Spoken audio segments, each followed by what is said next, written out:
જય સિયારામ। આજે આપણે એક મહત્વના પ્રશ્ન વિશે વાત કરવાની છે, તો અંત સુધી આ વિડીયોને નિહાળજો અને જેમ બને વધારે શેર કરજો, જેથી લોકો સુધી આ સાચી માહિતી પહોંચે। દક્ષિણ ભારતની એક ફિલ્મમાં એવું બતાવવામાં આવ્યું છે કે રામ એ માંસાહારી હતા, માંસ ખાતા હતા, અને વળી વાલ્મીકી રામાયણના એક શ્લોકનું એમણે પ્રમાણ આપ્યું છે।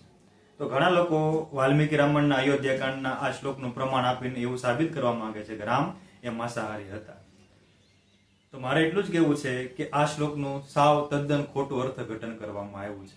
હકીકતમાં આ શ્લોકનો અર્થ આવો થતો જ નથી। આજે હું તમને આ શ્લોકનું સાચું ભાષાંતર વાંચીને સંભળાવું છું, તમે ધ્યાનથી સાંભળજો।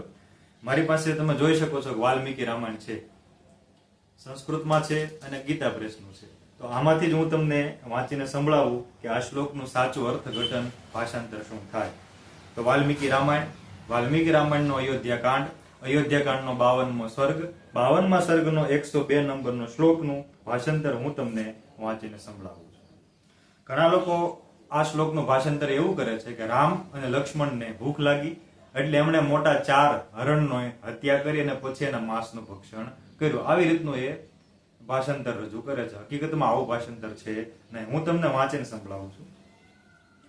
वहां उन दोनों भाइयों ने मृगया विनोद के लिए वराह, ऋष्य, पृषद, महारुरु इन चारों महामृगों पर बाणों का प्रहार किया। तत्पश्चात जब उन्हें भूख लगी तब पवित्र कंद मूल आदि लेकर सायंकाल के समय ठहरने के लिए एक वृक्ष के नीचे चले गए। આ શ્લોકમાં સ્પષ્ટ એવું લખ્યું છે કે બંને ભાઈઓએ વિનોદ ખાતર હરણ ઉપર બાણનો પ્રહાર કર્યો, વધ કર્યો એવો પણ ઉલ્લેખ આ શ્લોકમાં નથી।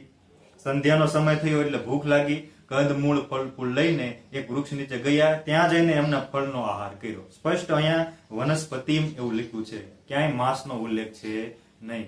એટલે આવો ખોટો પ્રચાર કરવાનું તમે રહેવા દો। તમે જો સનાતન ધર્મને નીચો દેખાડવાનો પ્રયત્ન કરતા હો તો આમાં તમને કોઈ દિવસ સફળતા નહીં મળે। તો આ શ્લોકના માધ્યમથી એક વાત તો સ્પષ્ટ થાય છે કે રામ એ માંસાહારી નહોતા। આ વિડીયો તમને ગમ્યો હોય, માહિતી ગમી હોય તો તમારા પૂરતી સીમિત ન રાખો, તમારા મિત્રોને, પરિવારને મોકલો, જેથી કરીને સનાતન ધર્મની યથાર્થ સાચી માહિતી લોકો સુધી પહોંચે। આ યુટ્યુબ ચેનલ બનાવવાનો હેતુ એટલો છે કે સનાતન ધર્મનો પ્રચાર થાય, સનાતન ધર્મનું યથાર્થ જ્ઞાન લોકો સુધી હું પહોંચાડી શકું। તો આ કાર્યમાં મને મદદ કરો, ચેનલને સબસ્ક્રાઇબ કરો અને વધારે ને વધારે આ વિડીયોને શેર કરો। પ્રણામ, જય સિયારામ।